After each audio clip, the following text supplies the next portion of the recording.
wait for a couple of more people to join. All right.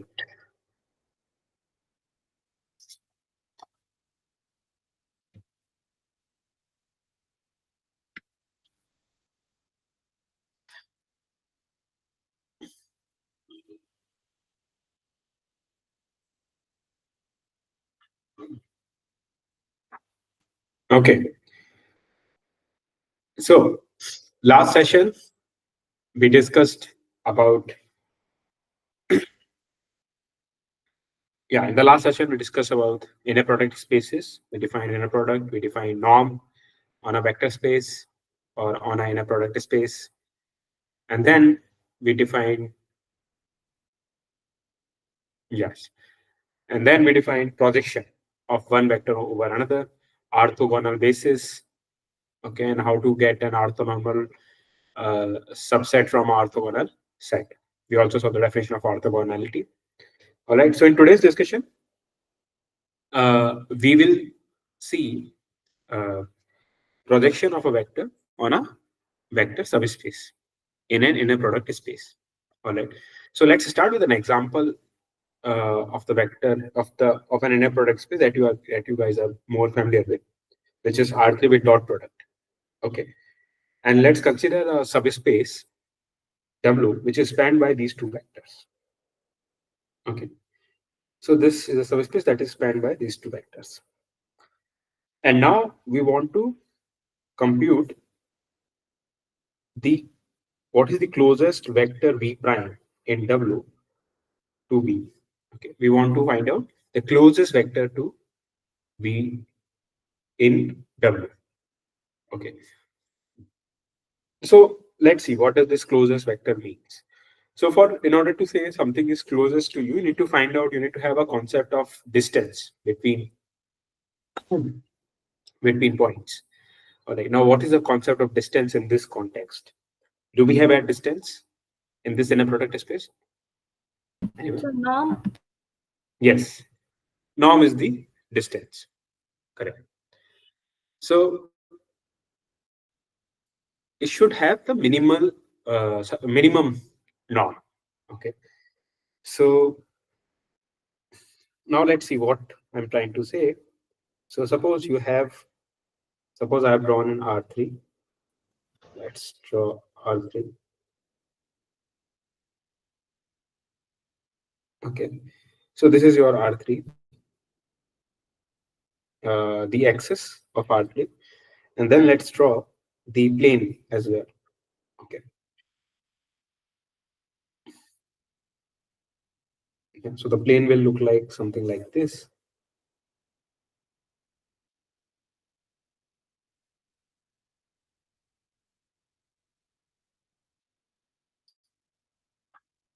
Okay. So this is a plane that, so this is your x-axis, this is your y-axis, and this is your z-axis. And this is the plane that I'm talking about. This is the W subspace. Okay, passing through the origin, parallel, z-axis is this. And it is passes through origin, and it is an x-axis, it contains x-axis. Okay. And in yz-axis, yz plane, it makes an angle of 45 degrees.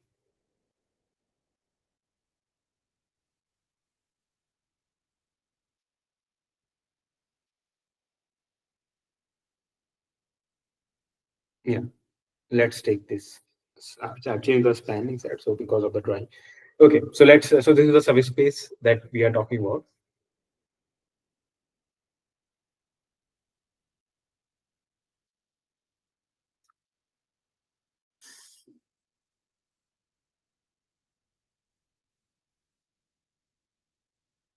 All right.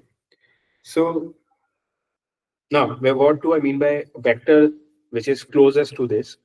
So let's say this 1, 2, 3 vector. So this point will be somewhere here. Okay, I cannot draw this point 1, 2, 3. So let's think that this is the vector 1, 2, 3. All right. Now the closest will be, you need to take closest vector in W should have the minimum distance. And where does this point has minimum distance with the plane? Okay. that should be the perpendicular that it will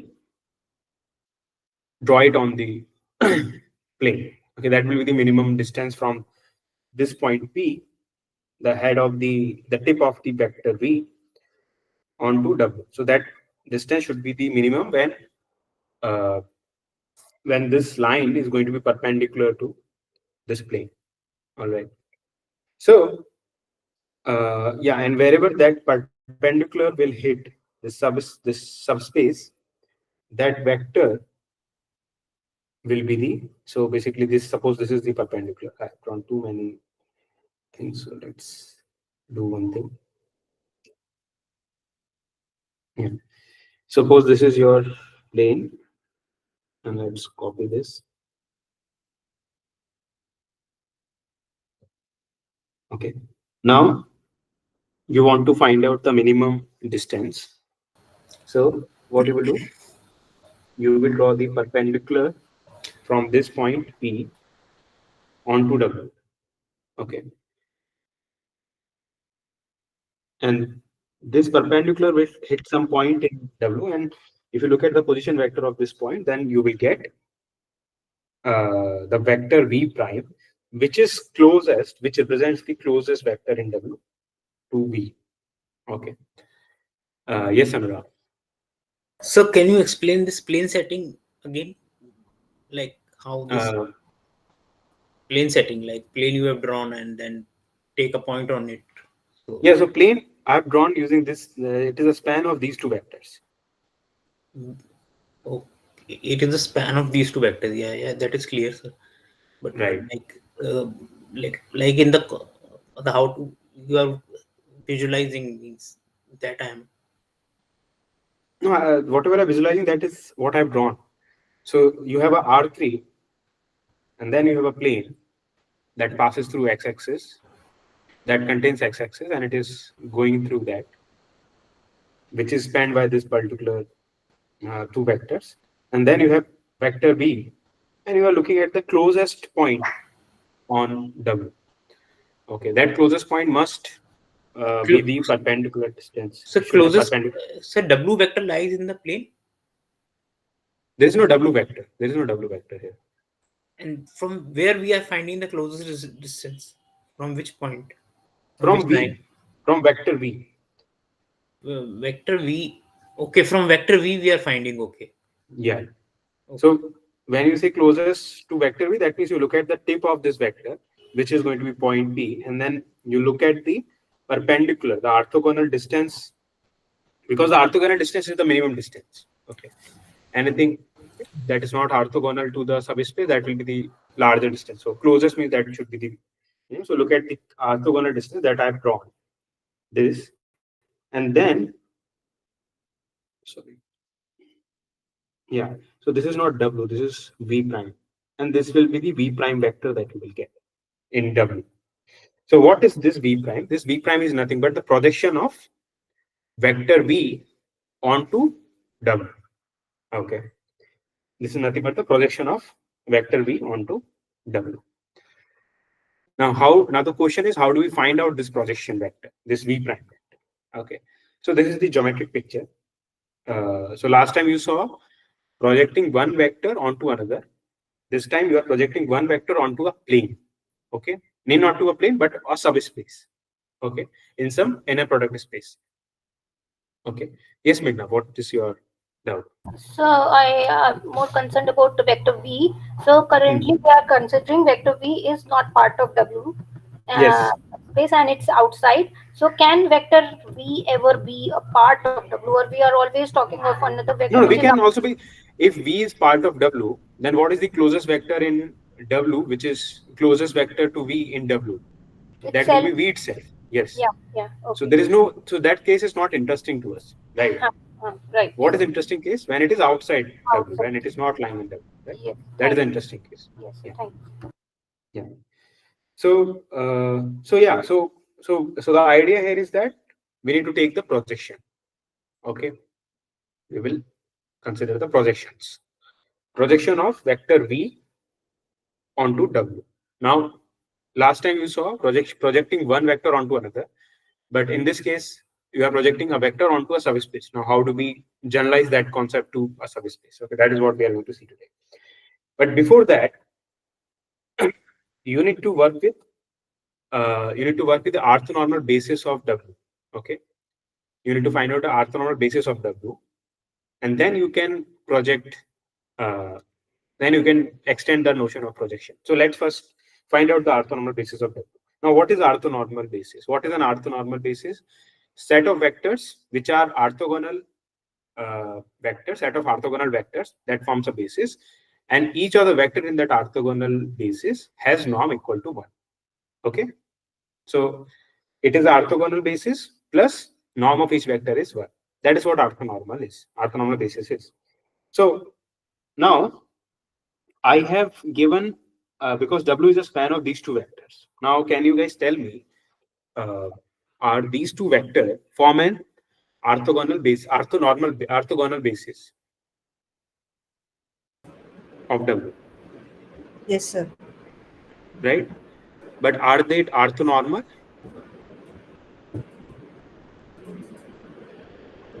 No, sir. No. First vector is orthonormal because if Yeah. you calculate the norm of the first vector, it is orthonormal. It is normalized.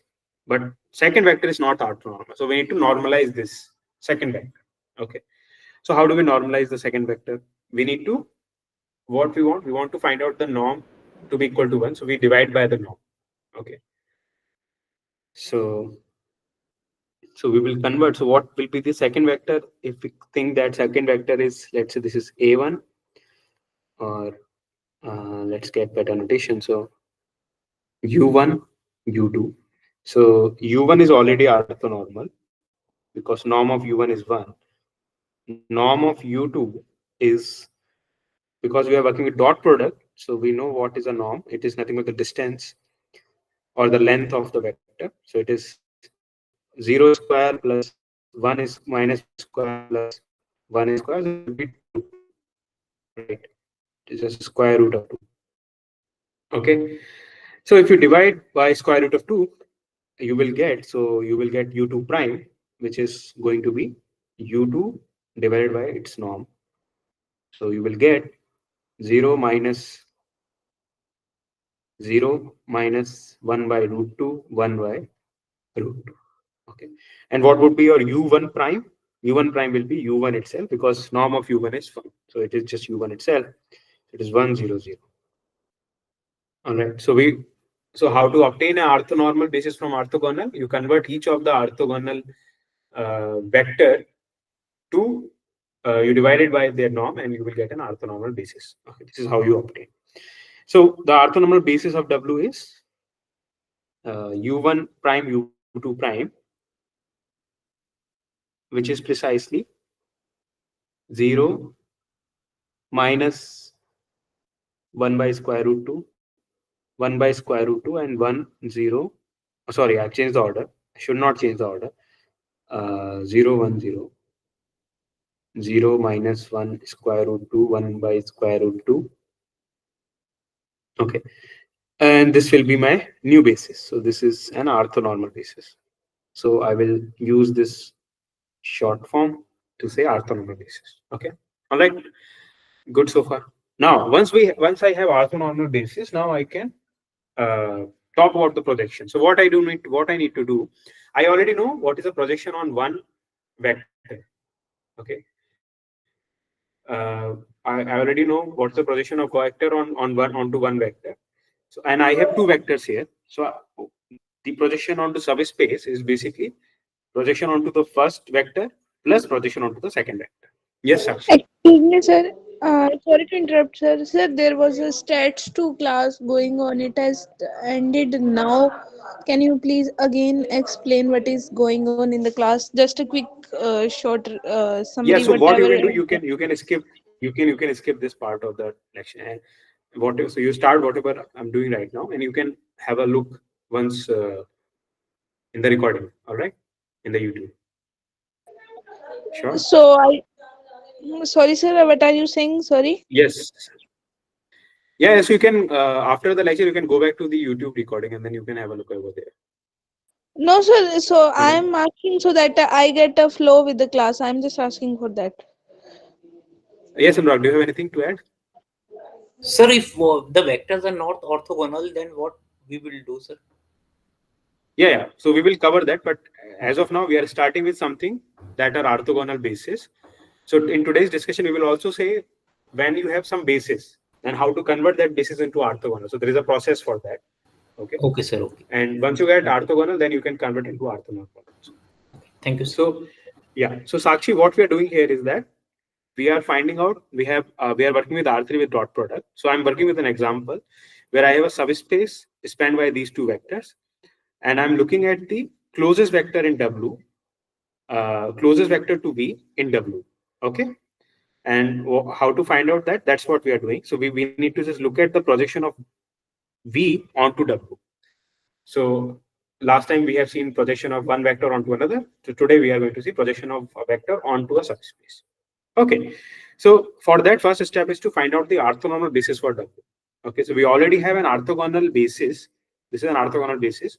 Now we can, once we have orthogonal basis, we can directly convert into an orthonormal basis by dividing it by its norm. All right, that's what we have done. We have obtained an orthogonal basis, orthonormal basis.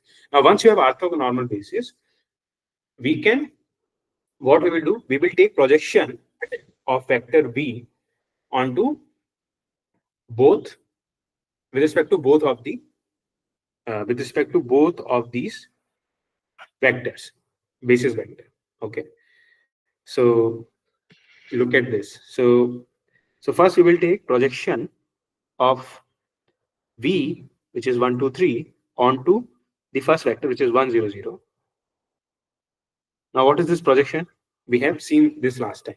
So we will take the dot product of these two vectors first. Okay. And then divided by the norm of the vector along which we are projecting, square of that, times the direction of the vector, 1, 0, 0. All right. Now, norm is 1 because we are working with orthonormal basis. So we don't need to take this. So this is 1. So this is 1. So we just need to look at the dot product, and then this is times the vector. So dot product is 1 times 1, 0, 0. All right. So, so the projection of 1, 2, 3 in the direction of 1, 0, 0 vector is actually 1, 0, 0. All right. Now let's see projection of 1, 2, 3 Sir, the in the screen direction. is getting bit blurry. Please. All right. Is it fine now? Yes, sir. Now. Okay. Okay. And with respect to the second vector, it is we need to do the dot product. So if you do the dot product, what will you get? It is minus 2 plus 3 times the second vector.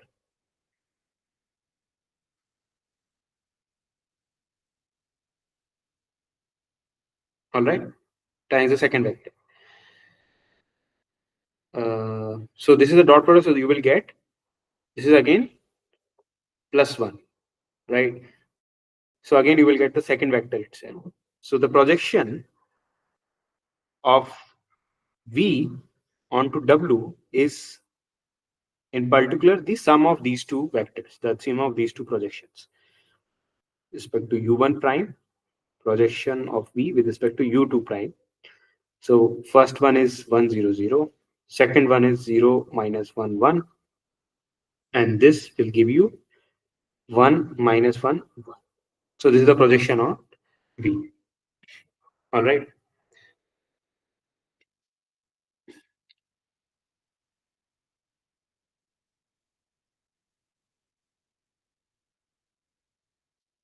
Yeah. So now, so this is a vector. This vector lies in W. That is clear. Now, if I look at the distance between this point, yeah, if I yeah, so let's see. So this distance between this point 1, 2, 3 and 1, minus 1, 1, that should be the minimum distance between point P and the subspace W. That is what this theory says. Okay, so you can find out the minimum distance as well. All right. So what we have done, we need to find out the orthonormal basis first, and then once you know the orthonormal basis, you take the projection with respect to each of that, and then you sum those things up, and then you will get the projection onto the subspace. Okay. So we can generalize this whole example to the to an arbitrary case of an inner product. Suppose you have an inner product V with some inner product space, and W be in a subspace, W be a subspace of V. Okay. Yeah. So consider a basis B, W1 to WK, an orthonormal basis of W.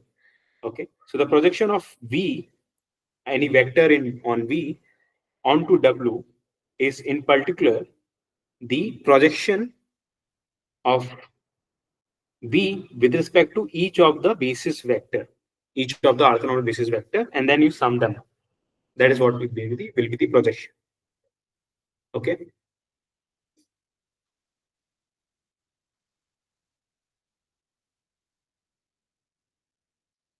Right. So, and now you may ask, suppose I don't have orthonormal basis, suppose I have orthogonal basis, like I had in the previous example, I started with an orthogonal basis. So then what will I do?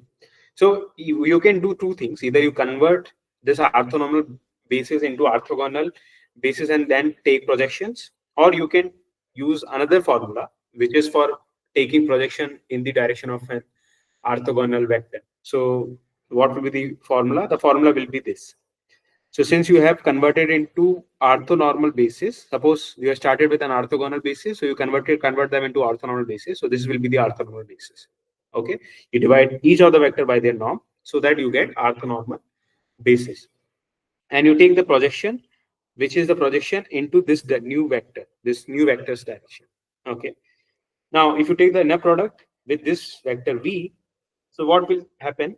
That yeah. So now you use the rule of, so there is, let me write one more step in between so that it will be more clear to you. So it is just, yeah. So the projection is what? Projection of a vector is inner product of Vi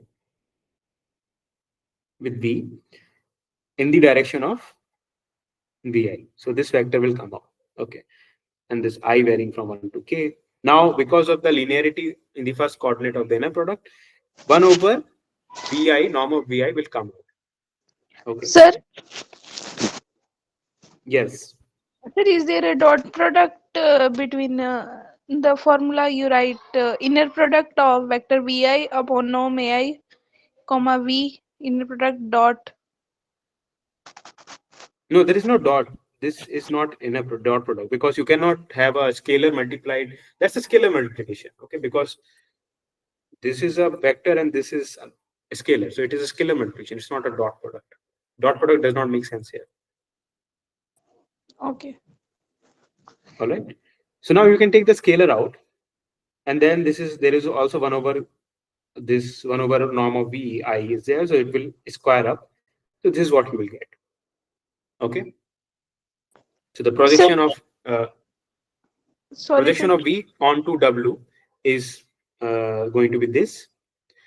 So the idea is simple. Whenever you have a orthogonal basis, you convert them into orthonormal, and then you calculate the projection, and then sum them up with respect to each other. Okay, this is the idea. Yes.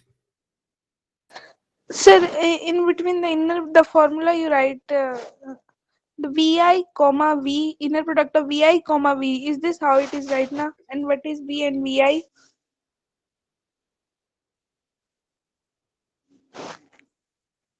Vi is already written. You read the page.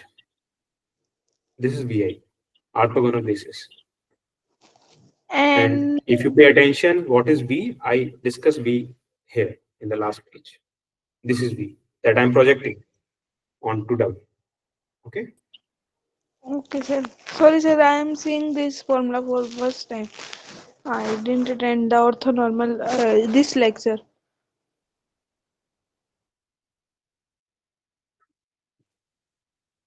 All right. So is this clear to everyone now? Right? Sir, how this comes like or projection of a vector on plane is the sum of the projections. Yes. This how it comes actually. Okay. You want to know how do we get that? Yes, sir. All right. So the simple motivation you can think of uh, it as, like, for example, let's take, yeah, in the case of, let's take R2, that will be easier to,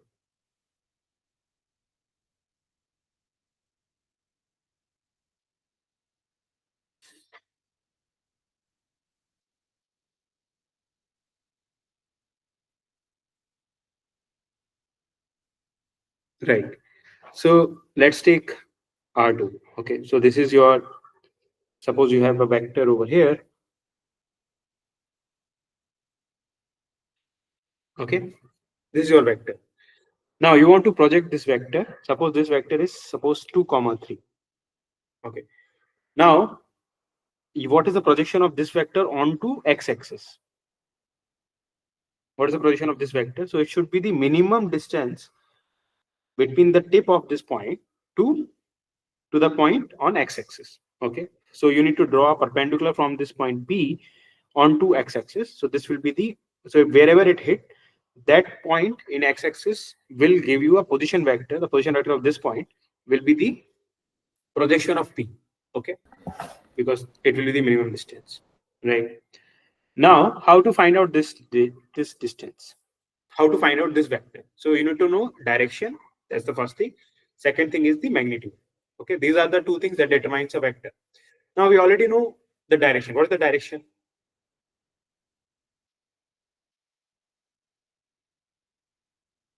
What's the direction of this vector? This vector. 2,0. No, that is the vector itself. What's the direction? I'm saying direction.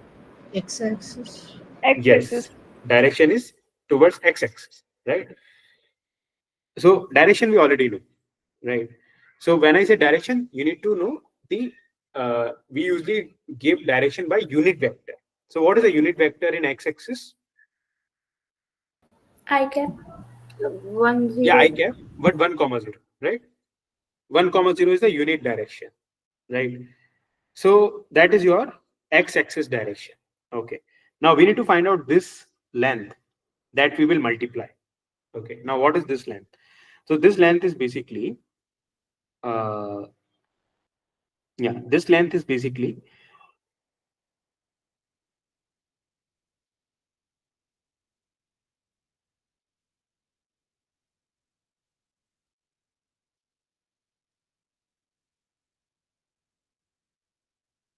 so suppose it makes an angle of theta. Yeah. So it is like it is an distance of OP cos theta. Okay. This is a distance of OP cos theta. And how do you find out this distance? This distance is in particular, if you know the dot product, then this distance in particular is nothing but the inner product of OP with respect to the inner product of the unit direction x. Okay.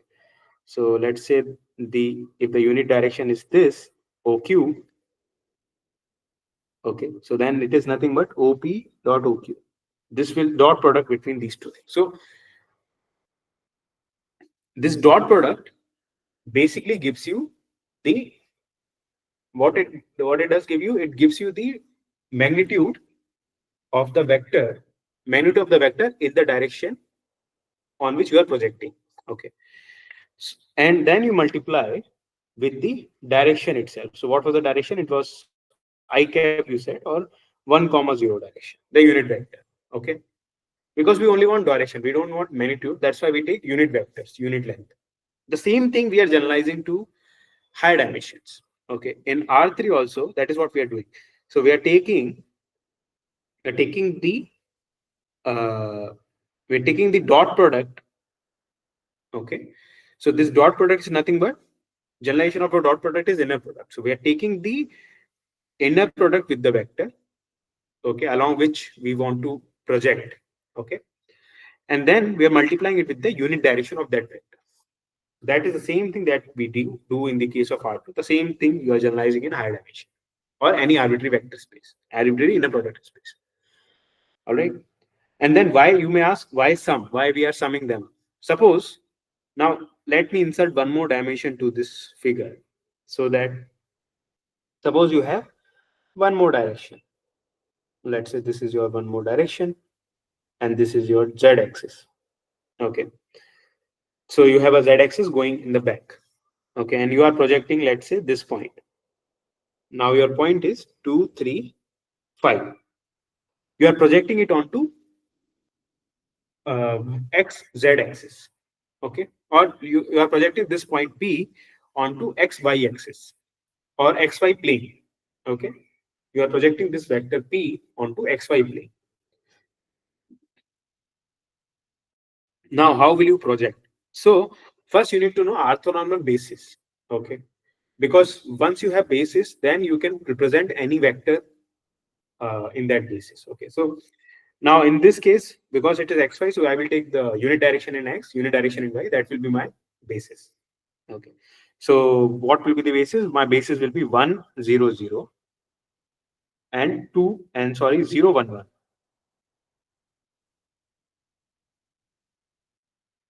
Yeah. So my basis will be 1, 0, 0 and 0, 1, 0. All right. This will be my basis for xy plane.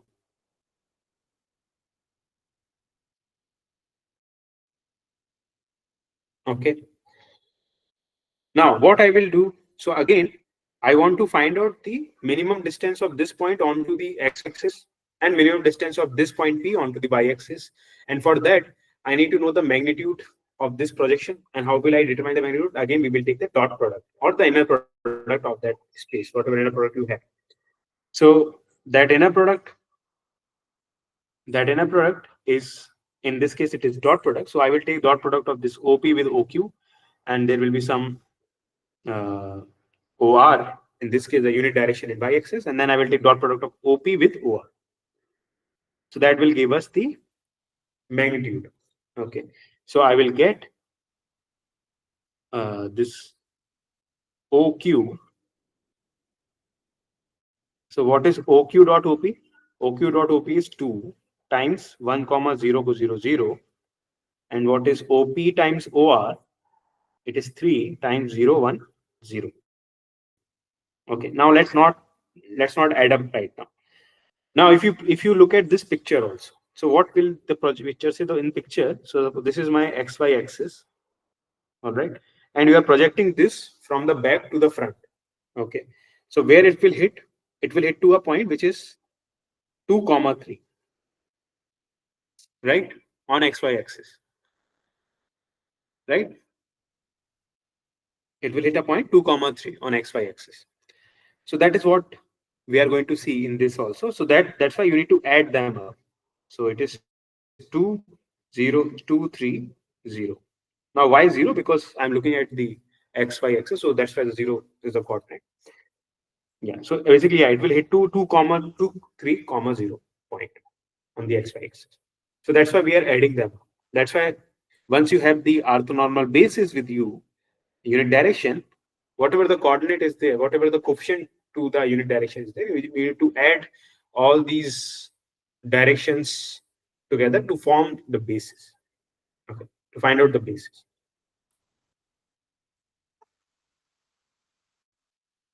Okay, so that's one. So that is the whole theory behind this. But since we work with unit directions, that's why we take orthonormal basis first thing. And since we took the dot product in order to find out the magnitude of the projection, that's why we take what's the generalization of dot product, the inner product of that direction, unit direction with a vector. And then why do we add up?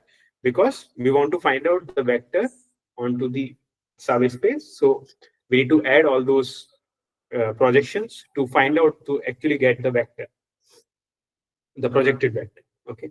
So this is the whole it is basically the generalization of whatever you saw in the uh, yeah, in R3. Okay, I hope this is clear to all of you now. Why do we define projection in this way and so on? Now, projections, as I mentioned earlier in the previous example, the example that I started with, I worked with R3 with dot product, and I worked with subspace with these, which were the span of these two vectors. Now I can define. Now you notice that I can project any vector. I can project any vector in R3 onto W. Okay, whether it belongs to W, I can also project them onto W. It will stay the same. And if it is something which is outside from W, that also I can project onto W. Okay, so I can project any vector onto W. So in some sense, I can define a map from R3 to R3, okay, which I call the projection map. So how do I define that? I take a vector in the R3 and I project it onto R3. So it's a map from R3 to R3, or you can say it's a map from R3 to W, because the project vector will always lie in W. Okay, but you can define a function from R3 to R3 or a map from R3 to R3. Now my claim is that this map is a linear map. Okay, so let's see whether it is a linear map or not. So what do we need to prove to say that it is a linear map? For any v1, v2 in V in R3 and A in R, I need to prove that projection of v1 plus AV2 is equal to projection of PW of this is equal to PW of v1 plus A times PW of v2. All right, that's the correct equivalent condition that I need to verify to prove it, to prove the linearity. Okay, so I will do the LHS RHS thing. So LHS, if I do, I will get projection of W. Now I already know what are the orthogonal bases of W. I have already calculated above. So it is U1 prime V plus AV2, and it is projection of U2 prime V1 plus AV2. Okay. Now what is this? This is basically U1 prime dot product of U1 with this in the direction of U1 prime, plus again this is the direction U2 prime dot product with V1 plus AV2 in the direction of U2 prime. Okay.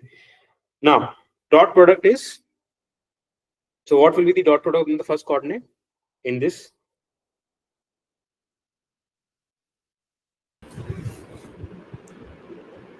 U1 dash V1 plus A U1 dash V2. Right. In the direction of U1 prime. Similarly, the same thing happens with the in the second case. So it will be, all right. Now what you can do, this is a scalar and this is a vector. So this is a scalar, this is vector, this is scalar, this is vector, unit vectors in particulars. So what will you get? You will get, now what you can do, you club these two things. So I will club this and this together along with their notation. So let me, so this plus U2 prime dot V1 U2 prime, okay, plus A, I can take A common in the second if I'm combining these two things. So I can take A common, and then what I will get U1 prime dot V2 U1 prime plus U2 prime dot V2 U2 prime. All right. Now, what is this thing? What is the first thing? What is this thing? What is this first thing? Projection of V1 on U1 dash. Yes. So this is precisely projection on to W of U1 prime. Oh, sorry, projection of V1 onto W. Okay. Now, second thing is precisely the A times projection of W on V2. Okay. So, in other words, what I get is this thing, which is nothing but the RHS. So, LHS is equal to RHS. So, this proves that WP is a linear map. Okay. Now, can you guys tell me what is the image of this map? What is the range of this map?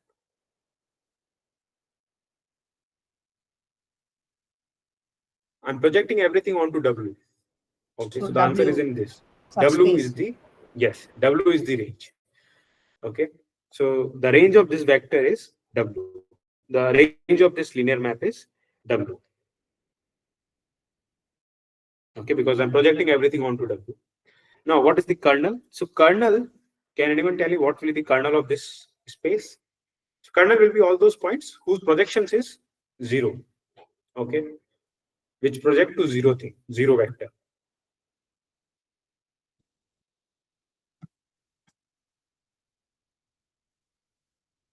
So what vectors will project onto W to 0 vector?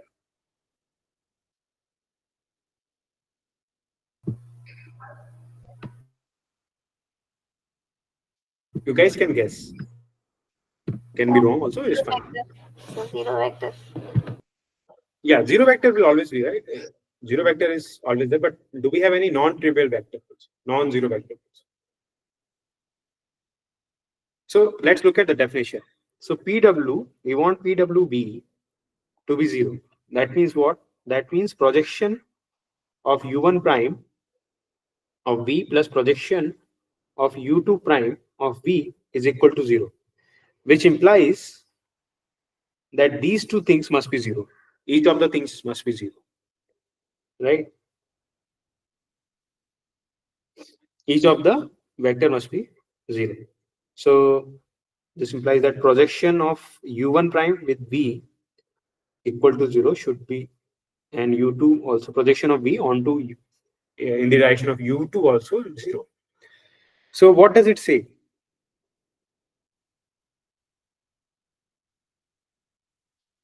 It is basically set of all vectors which are orthogonal to U1 prime and U2 prime, right? Vectors which are orthogonal to U1 prime. Now, what is projection of U1 this? This is nothing but dot product of U1 prime with V, sorry, in the direction of U1 prime is equal to 0. And similarly, this is U2 prime dot V in U2 prime, right? Now, what is this? U1 prime is a unit vector, so it doesn't matter. So this scalar must be 0. Okay. This scalar must be 0. So what I say that V is orthogonal to U1 prime and V is also orthogonal to U2 prime, right? So can you find out the vector which is orthogonal to U1 prime and U2 prime? That is simple. That is solving two equations. Um, so what is U1 prime? U1 prime is 1 0 0. So what is, so this says that this dot, now suppose your V is ABC. Okay. So U1 prime dot V is nothing but 1 0 0 dot product with ABC is equal to 0, which implies that A is equal to 0. All right. Now, what is similarly U2 prime, which is this dot ABC equal to 0. This implies that B by root 2 is equal to C by root 2. Okay, or B is equal to C. All right. So ABC, the general form of ABC. So general form of ABC becomes, so A0 So A is 0, B and C are equal, so you can take the same vector. So you will get, what is this? This is C 0, 1, 1. So this will be the kernel of this vector. Okay, kernel of this linear space. So kernel of PW is a span of 0, 1, 1. All right. Yes, Anurag. Sir, I have not understood since that the prior derivation. I have not understood actually. Which derivation? This derivation? No, no. So prior to kernel. Prior to kernel? Yeah, prior to kernel, I did this only. Yeah, that. Yeah, this one. Okay, can you be more specific so Sir, that I can help you? can you scroll up?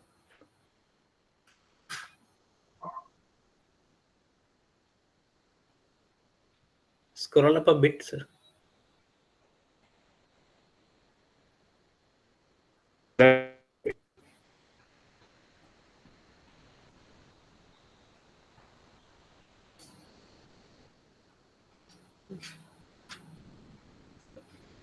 From the Yeah, what you can have a look later also.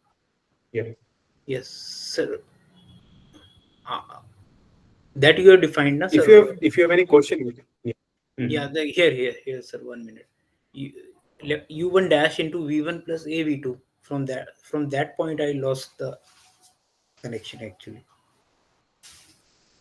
You lost connection, so you can have a look later in the No, recording. sir. I didn't understood actually. Means Yeah, I so was connected. what did you not understood? I'm proving linearity.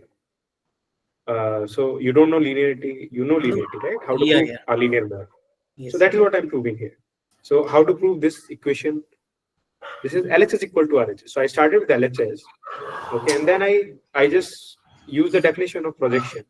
This is the definition of projections, right? And then I club things together so that I get appropriate notation. I get appropriate things together, and then I found out that I obtained the RHS equal. So it proves that LHS equal to RHS. That means WP is a linear map.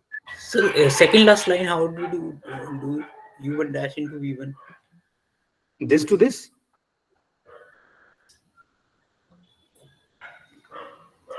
Okay, projection of V1. Okay, this fine. Okay, sir. This I got now. Okay, good. And sir, kernel, please explain the kernel, sir, because I didn't understood. Yeah. So what is a kernel? So what is a kernel? Kernel is set of all points. What is the kernel of a linear map? Set of all points in the domain which maps to 0, right? So that's what I started with. All V in R3 so that it maps to 0. Now, what does this mean? I use the definition of this. This is nothing but the projection of V onto W. So I use the definition, right? Now, this being equal to 0 is same as these two things separately equal to 0. Now, what is this thing? This is this by definition. And now suppose you take V to be a ABC vector in R3. Okay, because I want to find out what is ABC. What is that vector? Right? So I started with some ABC. And then I did the dot products. Okay, I find out these relations.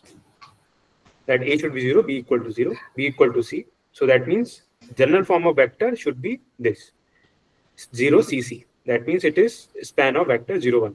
That's all.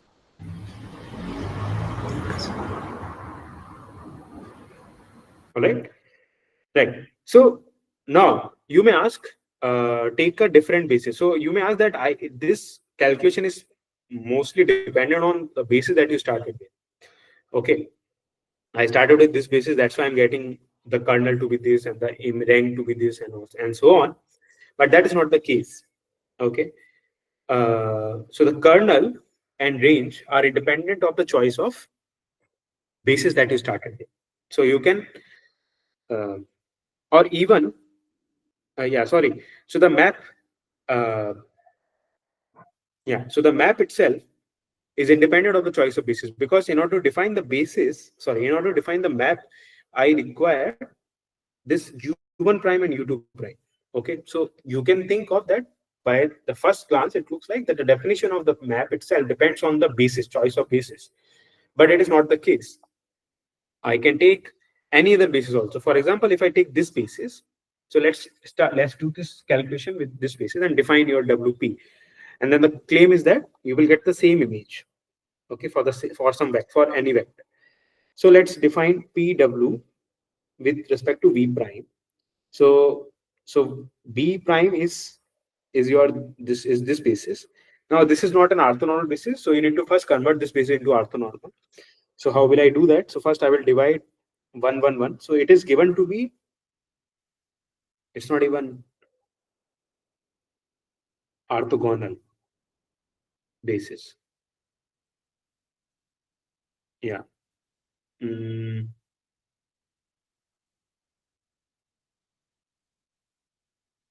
it's not even orthogonal basis. So let me take some orthogonal basis.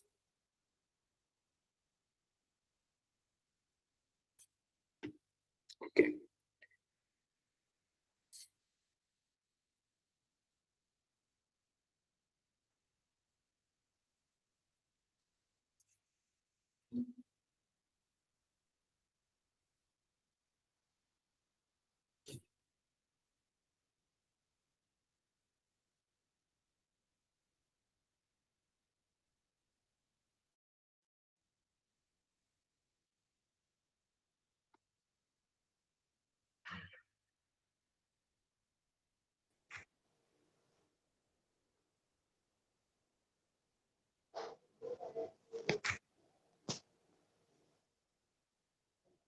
Okay. So this should work. Right. So let's, instead of taking this B prime, let's take this B prime. Okay. Yeah. So I'm taking this B prime.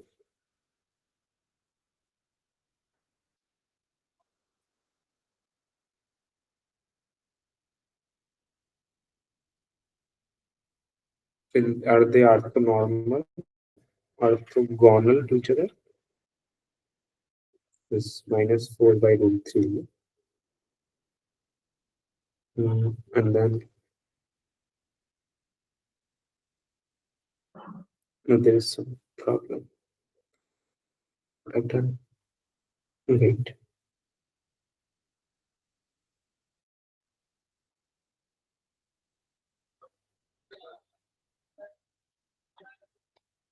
Yeah.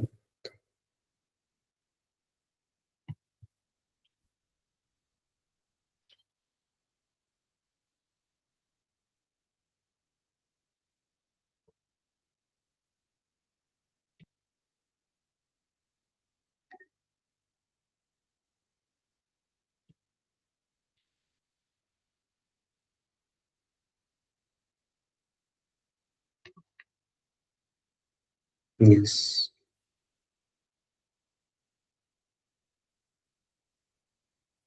Okay, so it is going to be computational hectic. Let's not do that. Let's, what is this subspace? This is,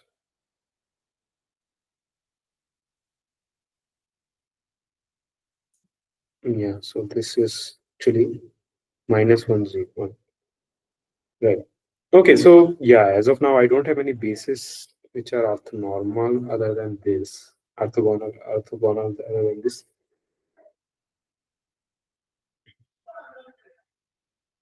Yeah, let's take this one. 2 0 0 and 0 minus 2 2. Okay, so clearly this is orthogonal basis. Or let's take minus, or let's take 1 minus 1. So these are clearly orthogonal bases, but it's a different choice of orthogonal basis. So first we can convert this into the orthonormal. So by that what I will do, let's take it to be the 4, so it will be easier. Okay, so what I will do, I will divide it by the norm. So the norm is 2 0 0. Yeah. So I will get 1 0 0, and then this thing. So after orthonormalization, I will get the same thing. Yeah. But what I wanted to show, yeah, in this case, after getting the orthonormal basis, I am getting the same basis to work with. So it won't be, yes, so it will not be a problem to be, all right. So it is slightly different than the one that I have because of this minus sign, but yeah, rest is going to be the same. So, so the projection map will be the same, okay.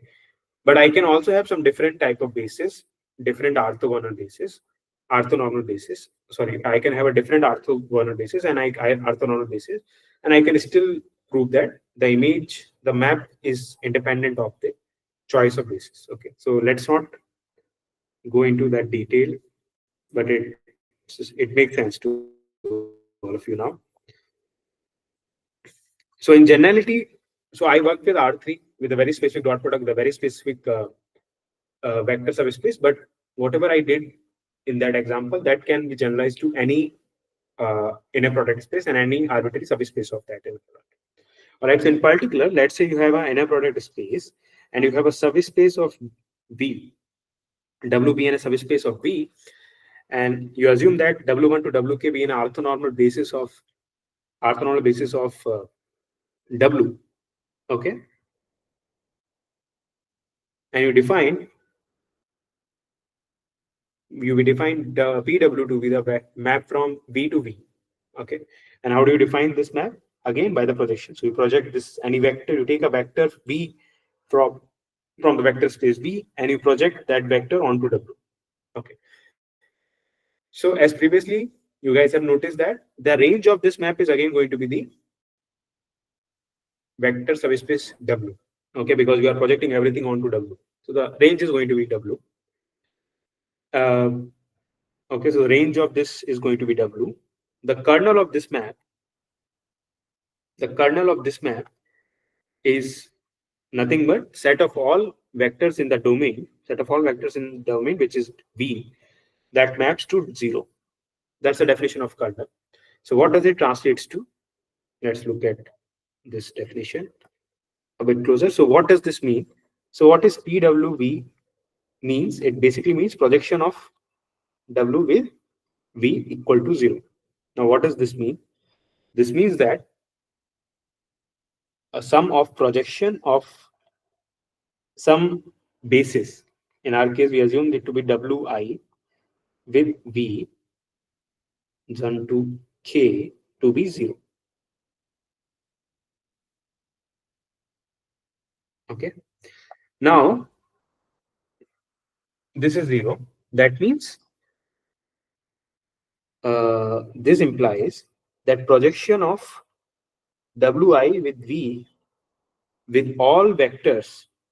Okay, so this implies that for each I from 1 to K, projection of V with respect to Wi is 0. Okay. And what is a projection? So these are all bi-equivalent statements. These are all equivalent statements. So what is a projection? So projection means that projection of W means that you are taking the dot product or inner product of Vi with respect to V in the direction of Vi equal to 0. Now this Wi is a unit vector. So it is a non-zero vector. So if I'm equating it to a 0 vector, it should mean that the scalar that I'm multiplying should be 0. Okay.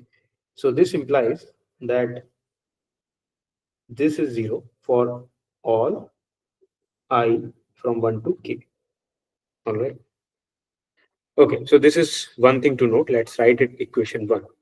So now if you take any vector, so take any W in W. Okay. Any vector W in W. So my claim is that W with V will also be 0. Okay.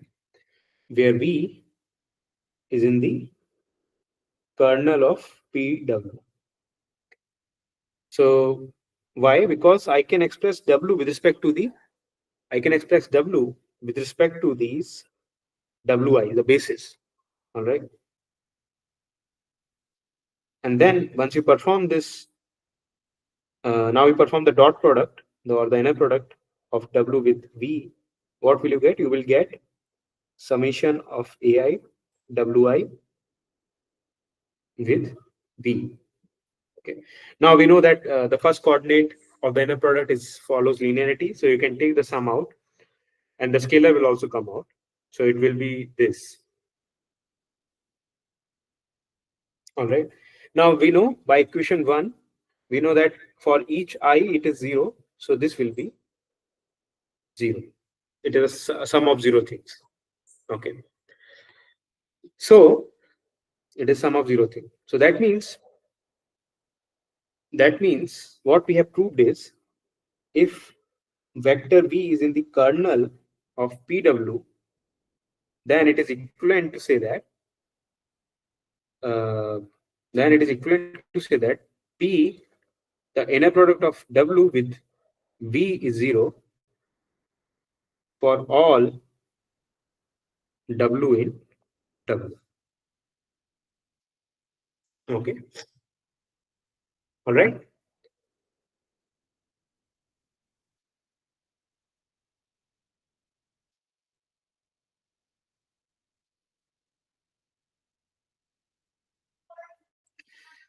All right. So such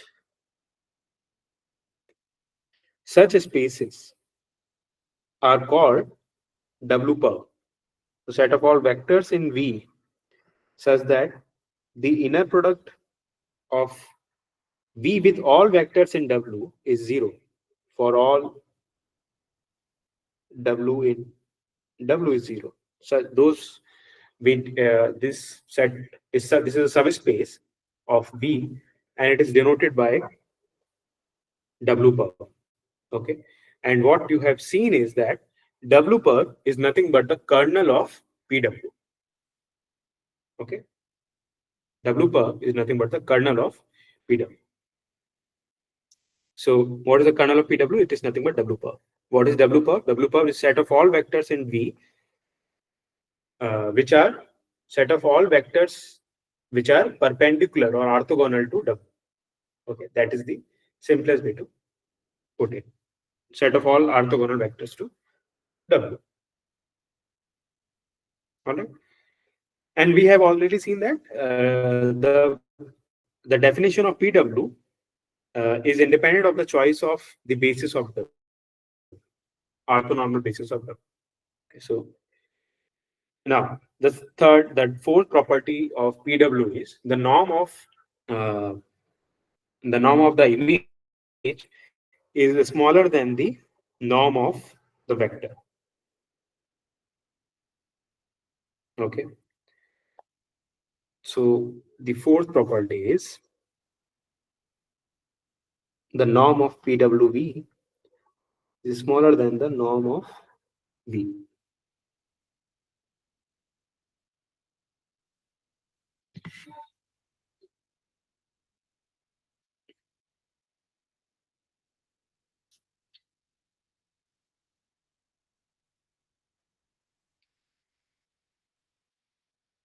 And the E property E says P W square is equal to PW. That means what is P square? It is PW composed with PW. Okay. So if you apply a vector on PW square from V, that means you are first applying onto this. That means you will first apply you will first act WP will act on V. Okay. So this will give you some vector in W. Okay. So PW let PW, since PWV is in V, we let PWV to be some W in W. All right. So, and then you apply the second PW over it, over this W. So this will, because PW restricted to the vector subspace W is the identity map, or it will give you the same vector W. So it is just W. All right. So P is W square is equal to PW. So these are the property that it PW map, the projection map has. Okay.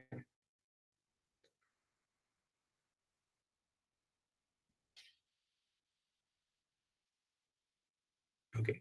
So now let's start discussing the question of how to find the orthonormal basis. Okay. So one of you in the beginning asked me, if we don't have an orthonormal basis or orthogonal basis, what do we do?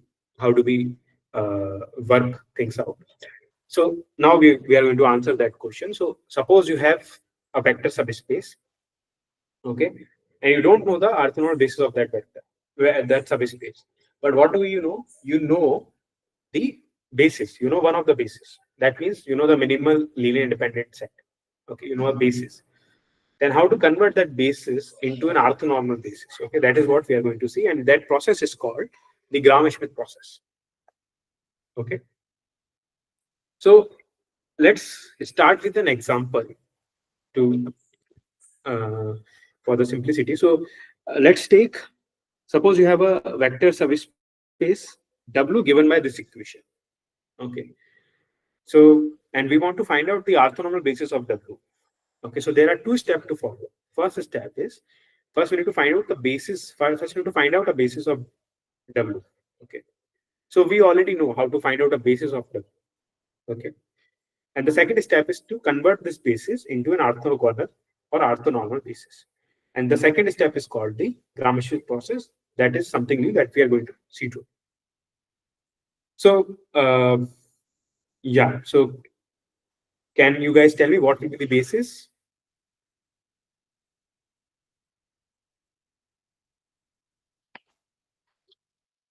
And or how to find out the basis of W?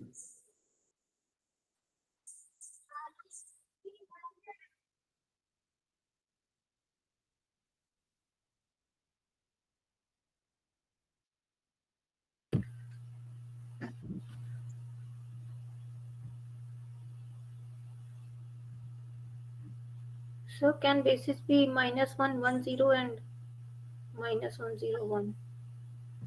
Yeah, that is correct. But how did you find out? Can you say a bit So about here it? x plus y plus z equal to 0.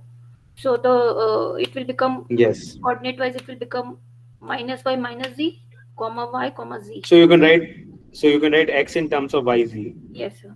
and right, and then you can the general form will become minus y minus z y z, right? And now you know there are two independent variables, and you take y to be 1, z to be 0, z to be 1, y to be 0, right? And then you will get two bases, right? We have seen this. We have uh, worked this out. Okay. So what will be the basis? The basis will be -1, 1, 0, -1, 0, 1. These are the bases. So let's call them B. So this is the basis of the step one. So we already know this. Now we want to convert this basis into an orthogonal basis. Okay. So first of all, first check that whether they are orthogonal or not. So are they orthogonal? No, sir. They are not orthogonal, right? Because their end product is non-zero. Yes. And the end product here is the dot product. So the dot product is non-zero. So they are not orthogonal. So we need to convert them into an orthogonal basis. So in order to convert them an orthogonal basis, so we will take the first vector itself. So the first vector we will take it as it is. So let's call u1 to be the first vector. Okay. Now we will. Now we want to make. What we want to do? We want to convert u2. So let's call this u to be u2. So u1 prime is the same as u1. So we want to convert u2 prime. We want to convert u2 into u2 prime such that u2 prime with u1, their dot product is 0. Okay. So how to do that? That is the question, right?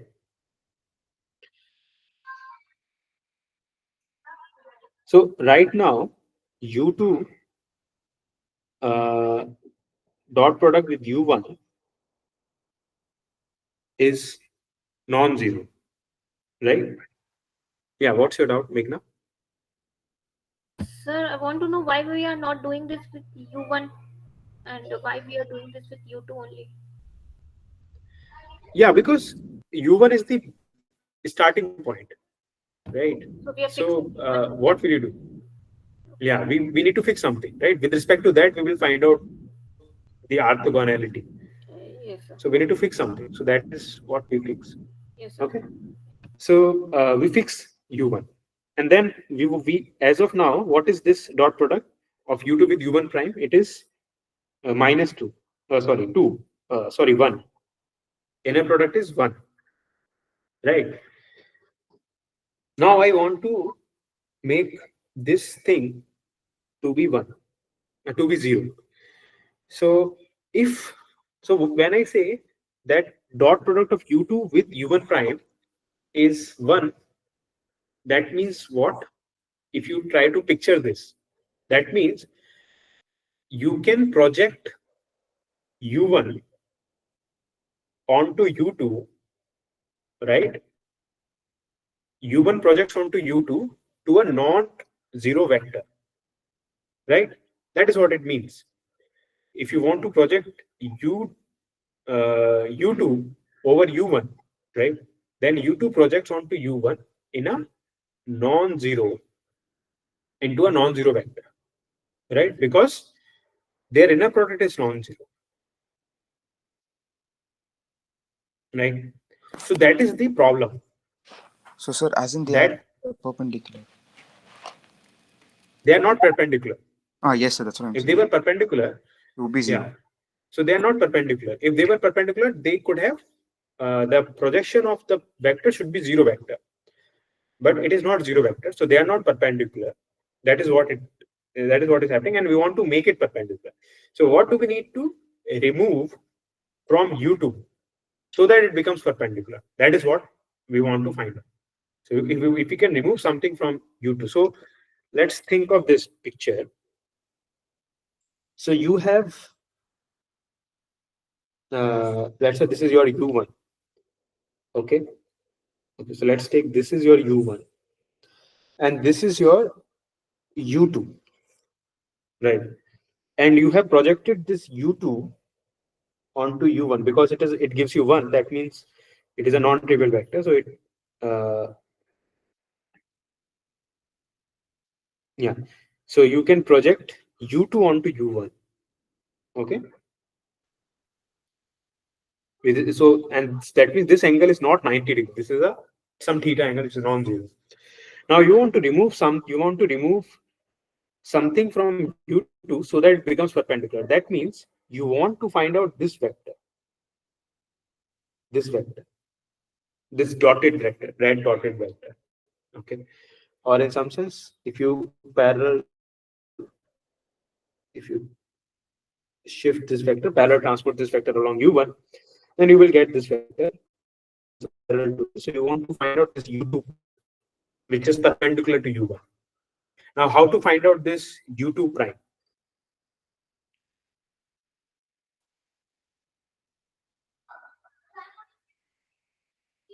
Right. So you complete this parallelogram. Okay, we have completed this parallelogram by taking an image of U1 also to this thing. Now, what do you see in this figure? What do you see? Can anyone tell me? What do you just use the parallelogram, right? So by using parallelogram law, we see that U2 is actually sum of U1 plus U2 prime, right? Or not in particular, not U1 prime, U1. But this is not U1. This is actually the projection of U1 onto U1. So this is U2 dot U1 in the direction of U1. Okay, that is what you are shifted above, right? This is not actually U1. So U1 could be large enough. This is your large one, but this is this vector U2 times U1, projection of U2 onto U1. Okay. So what is U2? So U2 is sum of U2 dot with U1, that is a projection, plus U2 prime, right? Is that clear? Any doubt? So could you This is please clear, right? the diagram once again? Actually, it's a bit confusing. Yeah. So this is your u. Suppose this is your u1 vector. Okay.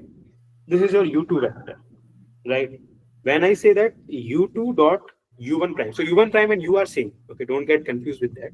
U1 and u2, u1 prime are same. Okay. So when I say the projection of u2, the dot product of u1, u2 and u1 is non-zero. That means they are making some angle.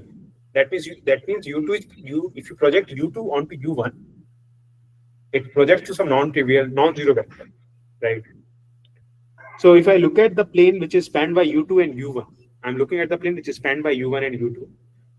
If you look at that, then what is happening? u2 is this vector, u1 is this vector, and there is some angle which is not 90 degree, so that you can project this onto u1, and you are getting this projection. This is the projection of u2 onto u1. Okay.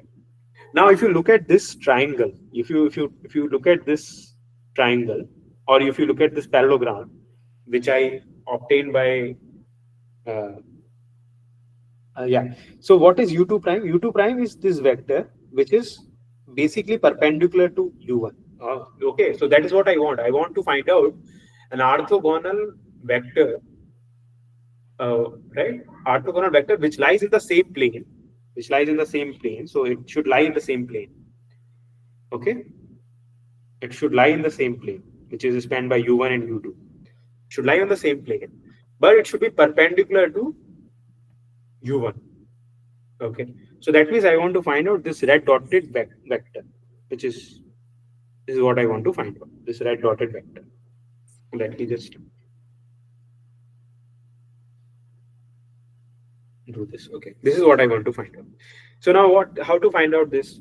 So you can clearly see this is a parallelogram law.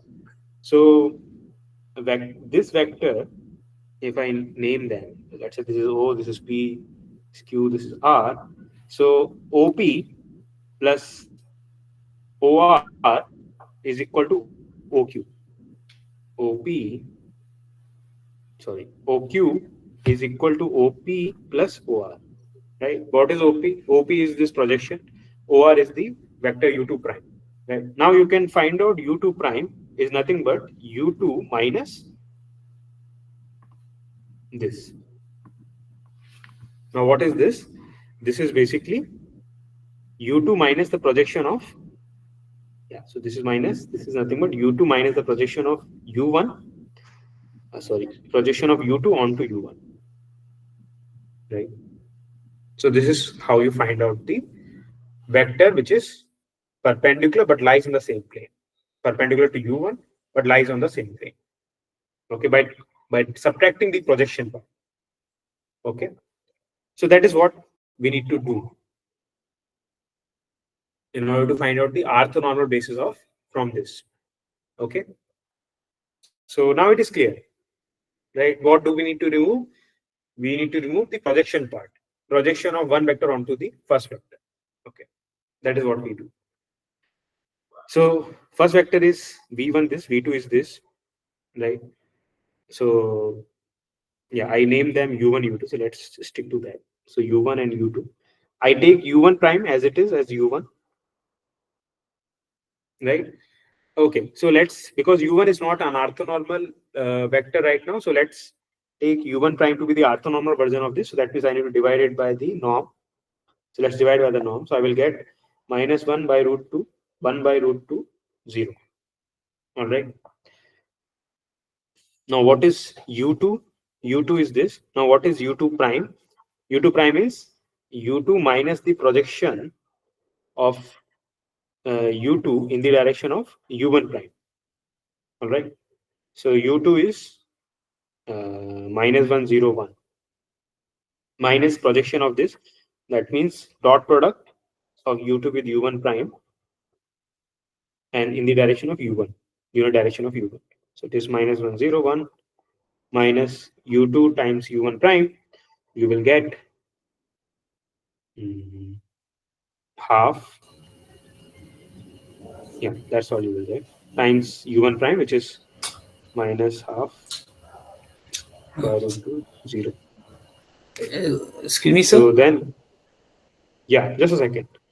So you will get 1 by 2, 1 by 2, 0. And then you do the computation. So you will get plus half, and then it will be minus half, and then 1. So this will be u2 prime. Now you can check that u2 prime is actually orthogonal to u1 prime, u1 or u1 prime. Now this is not complete because u2 prime is not orthonormal. As of now, it is just orthogonal. So I need to divide it by the norm of this. So the u2 prime will be, let's call that u2 double prime. So u2 prime divided by the norm of u2 prime. So it is 1 by 4 plus 1 by 4 plus 1. Take the square root of whole thing. So we'll get 1 by 2 by 8, 2 by 1 by 2 plus 1. That means 3 by 2, square root of 3 by 2. Okay, so this will be the u2 prime. So if you can check that u2 prime, so the orthonormal basis is in particular 1 by square root 2, 1 by square root 2, 0, minus 2 square root by 2, root 3, minus 2 square root by 3, 2 square root 2. All right. Yeah. So what was your question? Sir, there will be unique pair of orthogonal bases, or there will be infinite pairs. No, if you for a given, what you are doing right now, you are converting you are converting a linear independent set into an orthogonal basis, orthogonal set. Yes, So sir. that choice is so for that fixed choice, it will be unique. But if you ask me, will there be a unique orthonormal basis? No, that answer to that is no. So what will be unique and what will not be unique? I didn't get actually. The pairs will No, be. no. If you are having, if you are converting a given orthonormal, given linear independent, if you are converting this into an orthogonal set, then that is unique. Okay, but Sir, yeah, orthonormal will be sir, unique. I am getting a different Mhm. answer actually, which is I am getting minus 1 1 0 and 1 1 minus 2.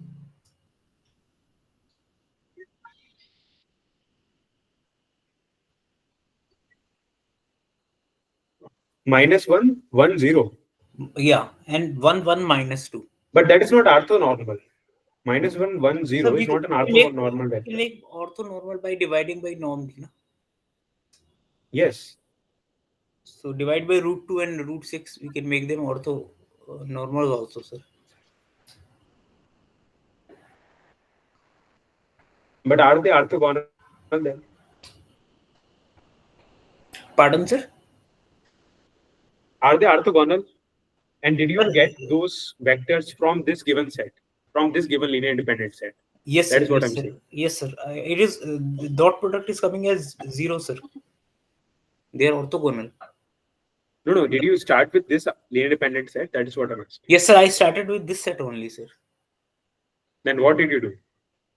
Sir, I took minus 1 1 0. I took some other vector minus 1 1 0 plus alpha times minus 1 0 comma 1, and this is the vector operand. I take it dot product with the first vector and then find alpha. Is coming out to be minus 2. I take a linear combination of this two Yeah, vectors. yeah. So no, no. What I'm saying is, if you follow this method, then you will end up with the one that is unique. I'm not saying that's the only unique orthonormal basis. There can be infinitely many orthonormal bases to W. That is not the Okay, sir. point. Okay, sir. Yeah, yeah, Thank you, sir. yeah. Okay. So what was the takeaway from this? Suppose you have given an independent set.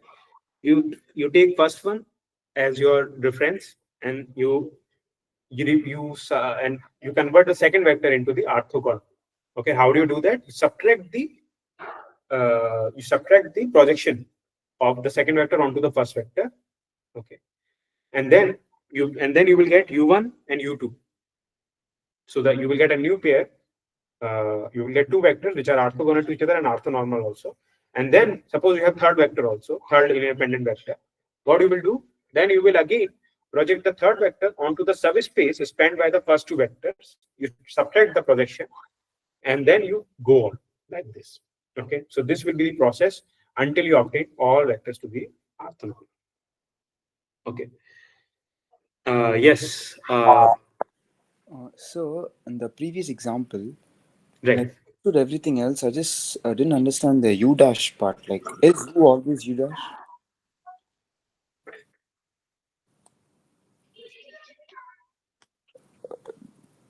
The u1 dash, yes, that alone I didn't understand. Like, is it always that in the diagram parts?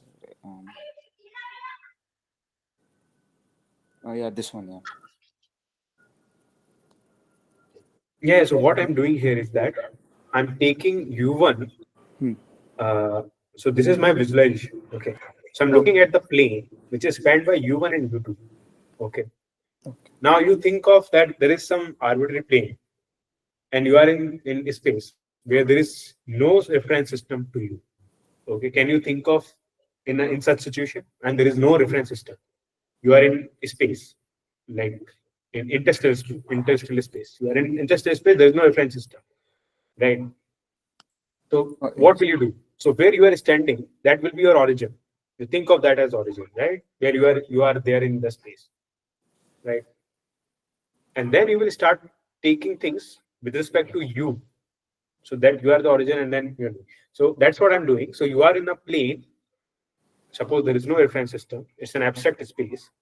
So my u1 is, I can take u1 to be this direction, and I want to find out a perpendicular direction u2 by.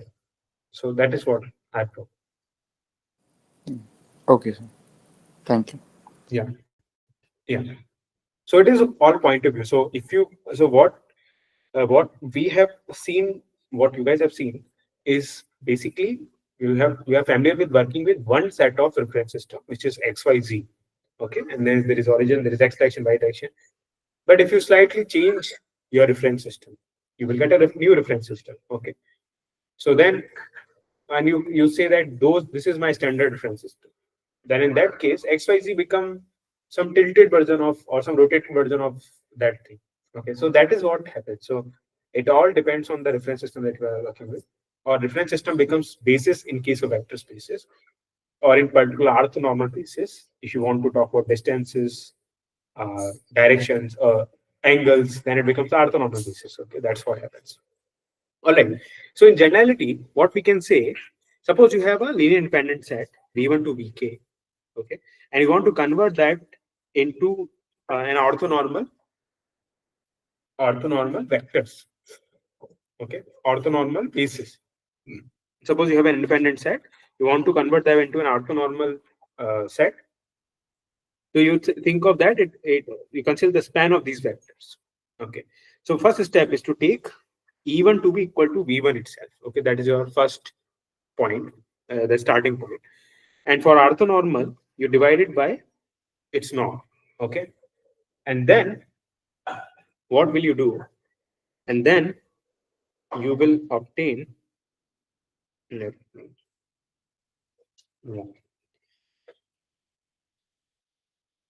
So what will you do? You will obtain Wj from Vj by subtracting the projection of Vj in the direction of each of this Wi's, which you obtained in the previous step. Okay, you remove all the projections. So what you are doing? So you are starting with, and at the end you will get an orthonormal basis. So you will get orthonormal basis. Oh, sorry. So you will get this Wj, and then you divide it by norm of Wj, because this vector will not be. Okay, so let's call this vector to be Ej. That will be easier. So you get Ej, which is orthogonal to previous all EIs, but it is not orthonormal. So for to make it orthonormal, you divide it EJ by its norm. Okay. All right. So yeah. So then E1 to EK is orthonormal set and orthogonal set, and W1 to WK is an orthonormal set. Okay. So what I'm doing over here is you have V1, V2 up to VK. Okay. So first step is you start with V1, you declare it to be the E1. Okay. You declare it to be the E1, and then you define W1 by taking dividing by no. And then you consider V2 vector. Okay. Then you consider this plane, which is spanned by these two vectors. And now you want to find out the orthonormal basis of this subspace. So what you do, you subtract the projection of V2 on from V1 in the real direction of V. So that's what I do. So then I will get E2 by subtracting V2, the projection of V1 in the direction, so projection of V2 in the direction of V1, right? And then W2 is nothing but E2 divided by E2. All right. Now the third step will be I take three vectors V1 now, sorry, W1 and V2. Now third vector W1, W2, and V3. Now they will span some subspace in your vector space. Okay. So your E3 will be what? So you will now subtract. Now what you will do? You will subtract the projection of V3 onto this span of the first two vectors. Okay. So let's say, yeah. So let's say W12 is the span. Let me take some, let's say X2 is the span of W1, W2, right? So what will you do? So you convert V3 into an orthonormal vector by subtracting the projection of V3 onto X2. Okay. Basically, the subspace of the first two vectors. Okay. And again, W3 will be obtained by subtracting divided by the norm. And you repeat this process until you exhaust all the vectors from the linear vector set. That is what happens. And if you just express this, if you extend this expression, okay, what is the expression of this? If you extend this expression, then you will get something like this. There is nothing fancy about it. Okay, this is nothing but the projection of Vj, this projection of Vj onto span of W1 to WK. Okay, so this is nothing but yeah. So I can also write Vj as projection on of Vj onto the span of W1 to WK minus 1. All right. This is what happens. And if you extend, if you extend this expression, you will get this thing. And what is happening inductively, this is what is happening. So this is the proof of the theory in particular. Okay.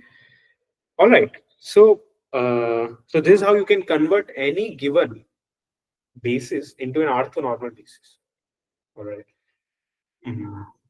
So you don't need to start with something which is an orthonormal basis. So as a result, what we can write, so this is the theorem. So in particular, we have proved the theorem, which says that any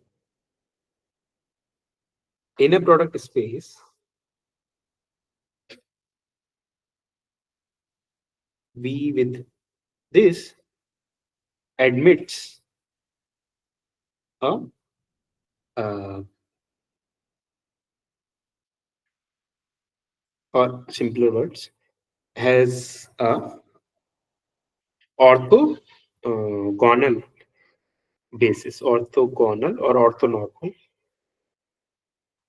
normal basis. Okay, any inner product space has a orthonormal basis. All right, good.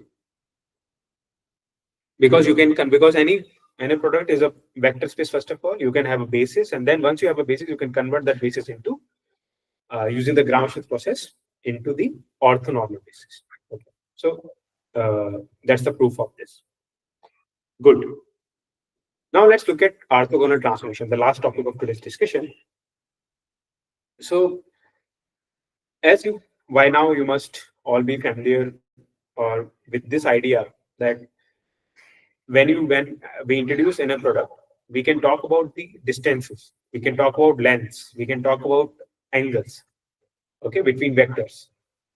So uh, so when you studied about vector spaces, the property which preserves the essence of vector spaces, that means the addition and the scalar multiplication, was linear transformation. Okay, a linear map that preserves the linearity. Okay, similarly, for inner product spaces, we want to preserve the angle, the length. Okay, how do you preserve these things? So we want to define a new type of transformation that preserves all these things. Okay, so these transformations are called orthogonal transformation. So they are, first of all, they have to be linear maps, because we are working with vector spaces, so they have to be linear maps, okay, to preserve the linearity. And on top of that, they also need to preserve the length and angle. So for that, we define something new to the linear map, which is called the orthogonal transformation. Now, what is the definition of orthogonal transformation? A linear transformation is said to be, so a linear map T is said to be orthogonal transformation, orthogonal transformation,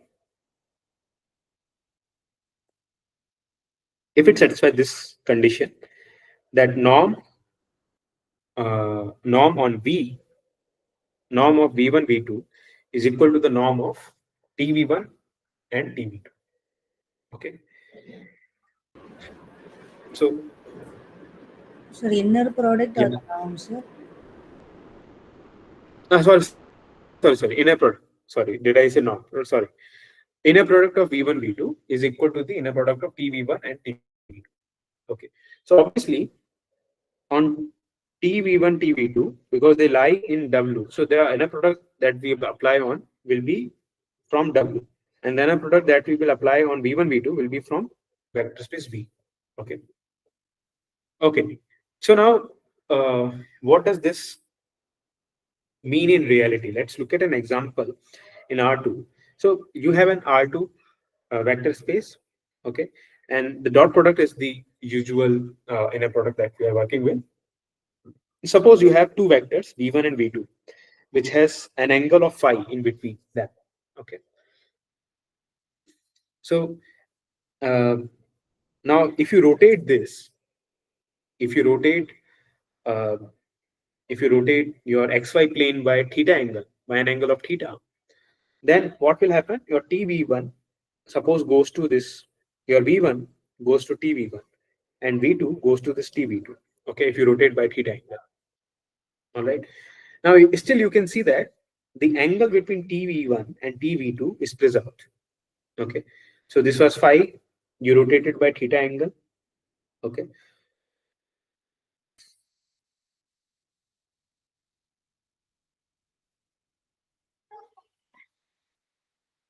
right, so this is still preserved. So such transformation, so this transformation is called the, so rotation is nothing but, rotation is a orthogonal transformation in particular. Okay, and how do we describe this transformation? So in order to describe this transformation, we can just say it is a map from R2 to R2 T. It maps Txy, it maps Txy to .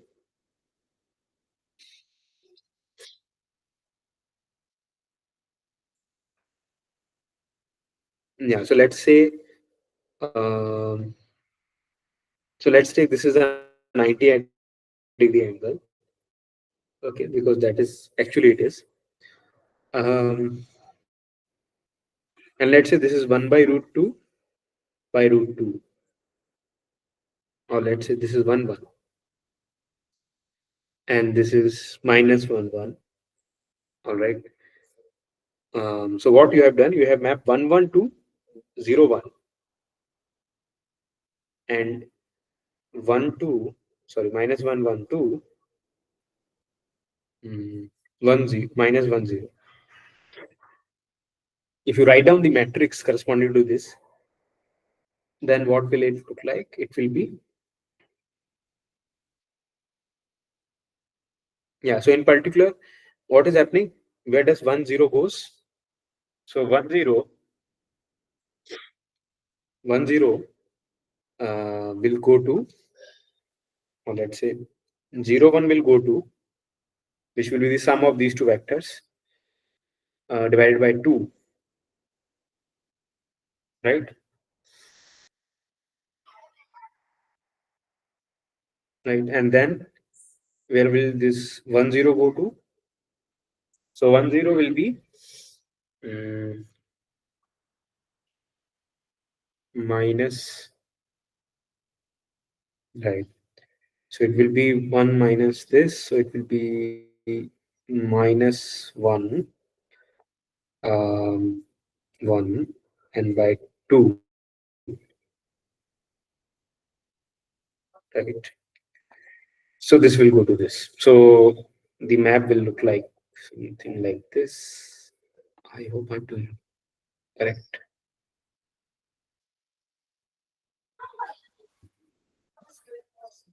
Let's check.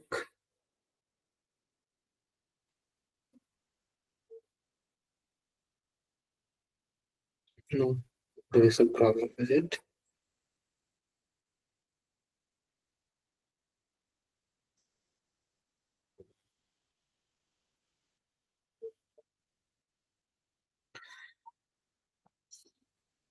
Plus t 1 1 plus t minus 1 1. So minus of this divided by 2.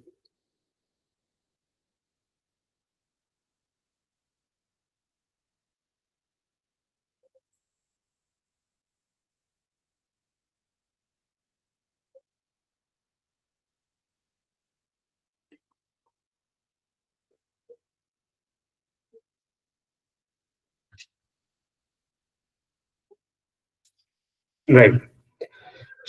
So this is 0 1 minus minus 1 0. So we will get minus 1 by 2, 1 by 2, minus 1 by 2. That is correct.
Yeah, we can also find out this angle theta. So how to find out this angle theta? It is basically v1 dot tv1, which is and then the norm of V1 and divided by the norm of V1 times norm of V1 dV1. So it is precisely 1 1 and 0 1. So it is 1. Where norm of 1 it is root 2, right? And then times norm of this is 1. So it is 1 by root 2. So that means theta must be, it is cos theta. So theta must be 45 degrees, right?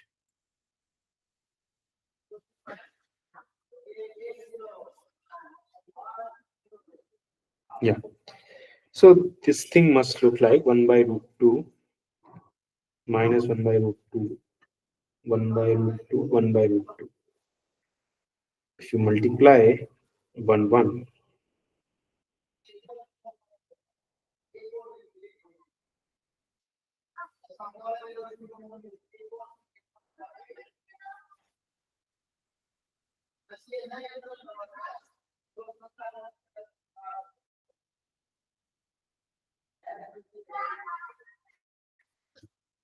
yeah, okay, so this will be just this matrix. To take minus 1, 1, take minus 1, 1, and what will it be? It will be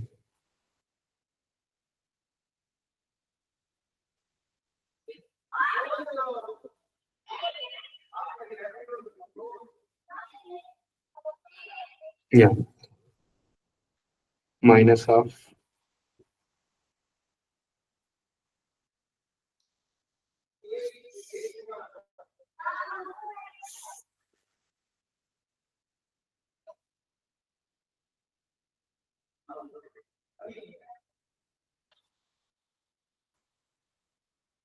this 1 minus a minus 1, and then you will get minus 1 0. Okay. So this will be the matrix corresponding to this after all this computation. Okay. So this is the matrix. I must be doing some computationally. Some sign is missing. So it should be plus 1, right? Because I'm subtracting the down this thing and it is adding up. So it should be plus 1. Yeah, that was the mistake I was doing. So this will be matrix corresponding to this transformation. Yes, Sambhavi. Sir, can you please explain this rotation, sir? This concept is not clear. Yeah. So, yes, Meghna, what is your doubt? Sir, I have one very basic doubt. Sir, here we are taking T11 to 01. Sir, but length of vector 11 is root 2. And when we are project like earlier you said that the length should be same, like length we are not modifying. Right. Good point. Yeah. So this is so what it means that it will not project into this 0 1 vector, right? So what it will project onto, yeah, that's a good point. So yes, so what do we need to do? We need to take yeah, so this 1 1 vector will project onto, will not project to 0 1 vector, it will project onto something else. It will project onto which will have the same 0 root 2. 0 root 2. Wait. Because then only the length is the same. Right. It will project onto 0 root 2. Right. Similarly, this one also, it will project onto something this minus root 2 0. And then in that case, you will have this root 2 over here, and the matrix will look like this. Okay, good. So now it is more clear. Okay, so what is happening here is that, yeah, so this 1 1 is going to 0 root 2, and then minus 1 1 going to minus root 2 0. Right, and then what you can do, you can find out the, because you want to write down the matrix correspondence. So what we will do, we will write down, we need to find out the in terms of the canonical basis. So 0 1, what is 0 1? You can add these two vectors and then you will get 0 1. You need to divide by root, you need to divide by 2, because what is t01? It is t of 1 comma t01 is 1 of 1 comma 1 plus minus 1 comma 1, the whole thing divided by 2. All right. Similarly, what is 1 comma 0? It is 1 comma 0 is t of 1 comma 1 minus t of minus 1 comma 1, whole thing divided by 2. So if you do this, you will find out. Yes, Sambhavi. Why are we finding that t of 0 comma 1 and 1 comma 0, sir? Yeah, because you want to write down the matrix presentation with respect to canonical basis, right? Okay. Um, sorry, sir. I'm not aware of that. No, no, matrix representation associated to a linear transformation. You have seen this. Yeah, We sir. associate a matrix with column. Yeah. So for that, we need to find out the images because it is with respect to canonical basis. So I need to find out the image of the canonical basis, right?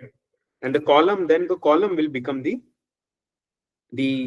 first matrix first column will become the coefficients, Okay.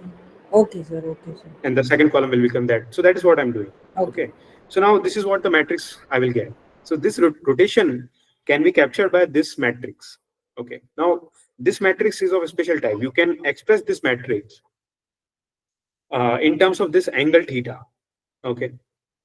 So, and this theta is nothing but 45 degree.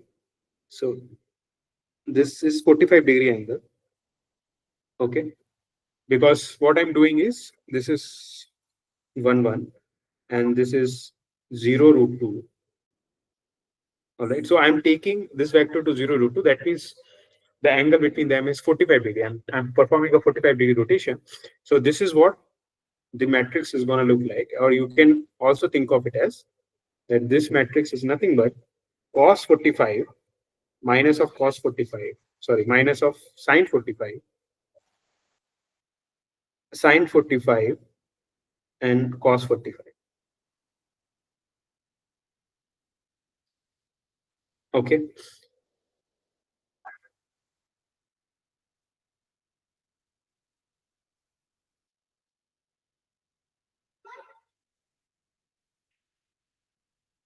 All right. Because when you have 1 0 vector over here. Okay. So 1 0 vector will go to some 1 by root 2 comma 1 by root 2 vector over here. And if you look at the projections onto x-axis and y-axis, it will be cos 45 and this will be sine 45. Okay. So in particular, if you have a rotation, okay, if you have a rotation of anterior angle, suppose this is, so you look at the 1 0 vector. So look at 1 comma 0 vector and you look at 0 comma 1 vector. And suppose you are performing in theta degree rotation. So this 1 comma 0 vector will go to some this vector which is tv1, make an angle theta. Now what is this vector point? So the vector's point is going to be, it is going to be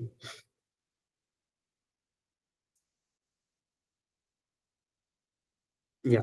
So this is, if you look at this triangle, what is this triangle? So this triangle is, this is cos theta. All right. So this is because you are projecting, because you are rotating 1 0 vector, so the length will be 1. So this length is going to be 1. All right.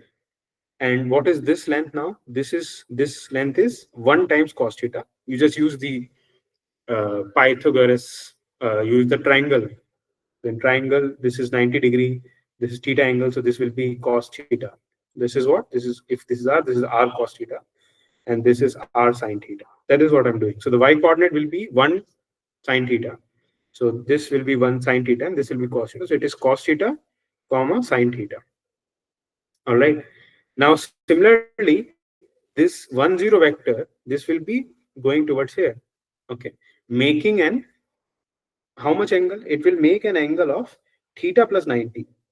like theta plus 90. So what will be the coordinate here? It will be cos theta 90 plus theta, comma sine 90 plus theta. Okay, this will be the image of 0 comma 1. Now what is cos 90 plus theta? Cos 90 plus theta is cos theta only, but cos 9 sine 90 plus theta is, sorry, cos 90 plus theta is sine theta only, minus sine theta, right? And sine 90 plus theta is cos theta.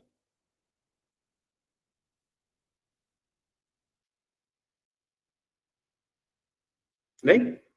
So what will be the matrix corresponding to them? The matrix will be, the first column is cos theta sine theta. So cos theta sine theta. The second column would be minus sine theta cos theta. Okay. So this is how you obtain the matrix. Okay. Now, if you have matrix, you can, if you suppose you are rotating in R3 along x-axis. Okay. So then what will happen? If you're performing along the x-axis, you are rotating R3 plane. That means x-axis is fixed, and you are performing the rotation on the YZ plane. Okay, so you just need to have, so this block correspond to the rotation theta degree theta rotation on the YZ plane, and the first column, because it remains fixed. So if you look at with respect to the standard basis, so 100, that means because 100 direction is fixed, so it will map to 100 only. But 101, this will map to what direction? This will map to, because it is in the y-axis now, and the y-axis will map to, it will rotate like I'm rotating in a plane, so it will rotate like that. So it will go to cos theta. So the first coordinate will remain 0 because there is no change happening at the, I'm not changing the plane. So it will go to 0. Second coordinate will be cos theta. Third coordinate will be sine theta. And similarly, this 1, 0, 0, 1 will map to 0 minus sine theta cos theta. The same argument. So you will get this matrix. Similarly, if you rotate along y-axis, you will get, if you rotate along y-axis, you will get, the y-axis will remain fixed, and you will get this factor in the cos theta y theta axis. So let me write it here.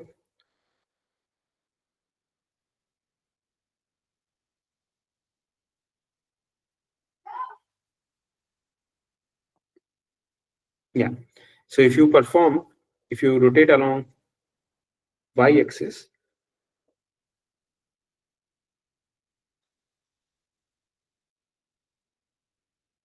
then what happens is that t1 t and then that means you are rotating in the xz plane.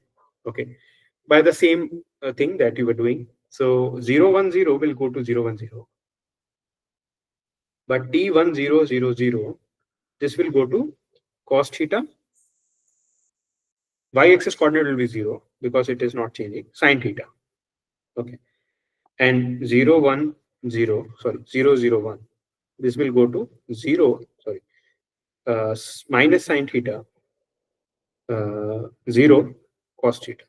Okay, so now you write down the matrix 0 1 0 cos theta sine theta, sorry, cos theta sine theta, this is 0 minus sine theta 0 cos theta.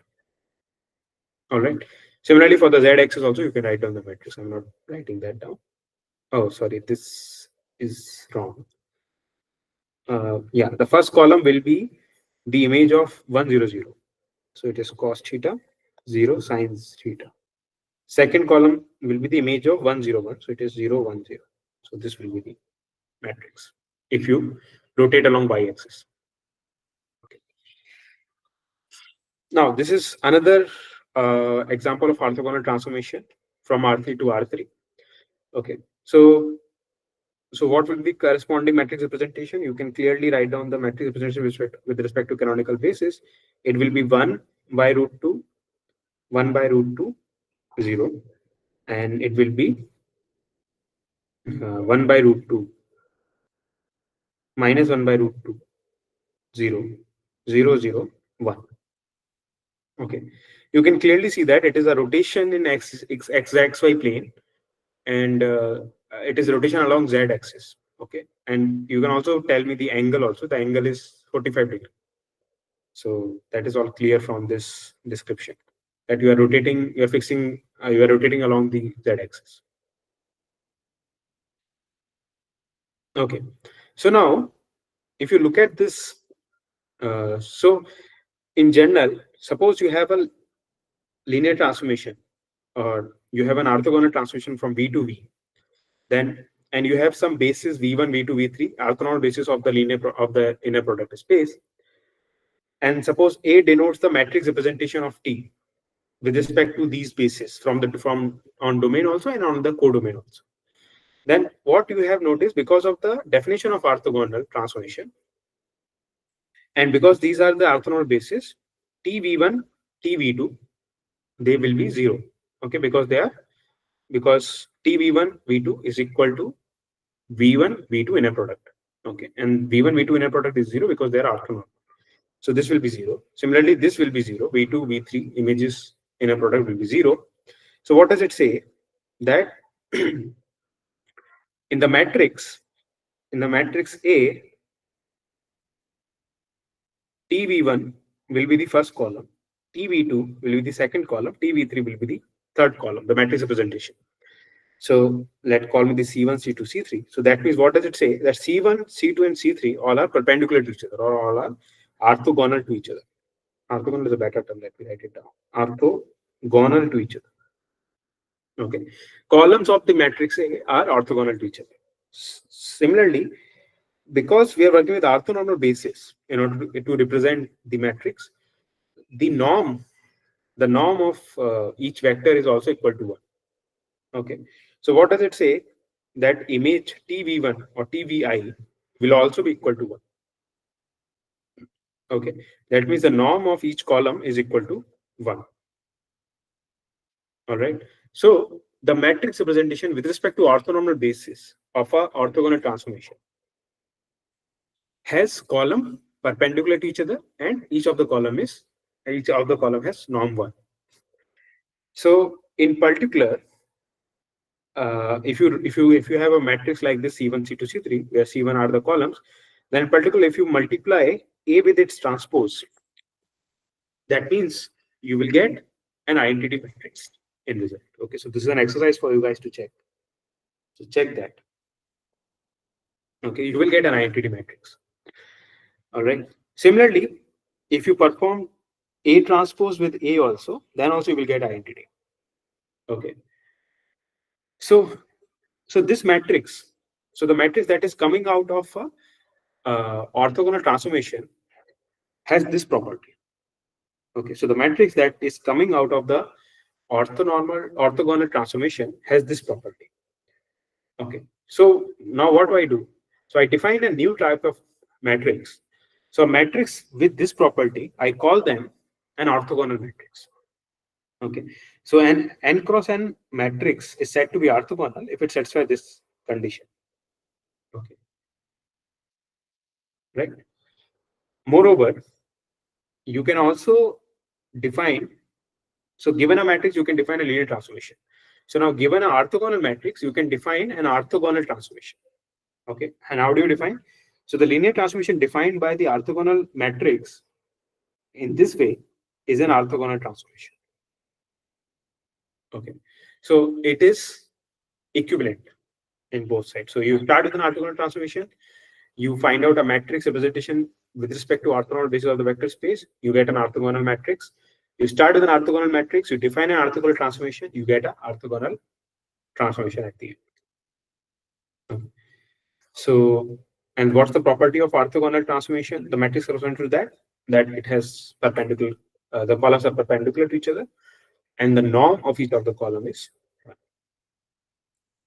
So I stop my today's discussion at this point. Thank you all for joining.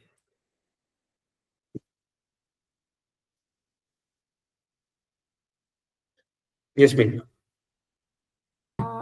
Sir, I have one general question. General Yeah. question, which is regarding the where this today's discussion is going on YouTube. So week 1 to week 7, it is going on a different channel, and week 8 is there on a different path. So, Is it? so I'm sending you another link. I don't know if everybody is facing this problem. So there's a channel, Maths 2 Instructor Live Session T3 2025. No, playlist. You mean playlist, right? Okay, yeah, it's a playlist. Yeah. Yeah, you mean playlist. Yes. Okay, so week. I've not added this into the playlist, so I will add it into the playlist once this is done. Okay, yes, sir. So, and the previous week 8 lecture as well. So then. Yeah. They will Yeah. be in the same playlist. Yeah.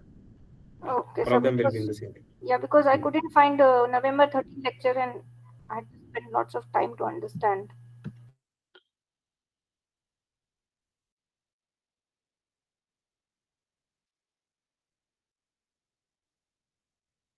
All right. Okay. Um, so thanks everyone for joining, and So just yeah, one doubt. It's yeah. just a general doubt. So actually, I'm having difficulty in understanding some of the concepts here. So like, Mhm. can I just? Is there any other platform where I can, like, it'll be for me. It'll be easier for me to understand these concepts.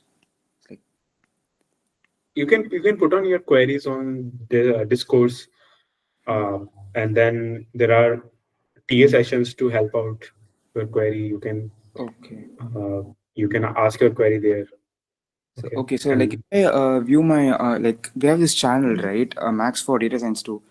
If we like check all of the previous videos, yeah, like, is that alone enough for us to understand all the concepts from like? it should be enough along Okay. with the lectures. I think it should be enough. Okay. So okay. Thank you, man. Yeah. All right. Thanks everyone for joining, and I hope to see you. All the best for the quiz. We will have a revision session this week. So All thank you so right. much. Yeah.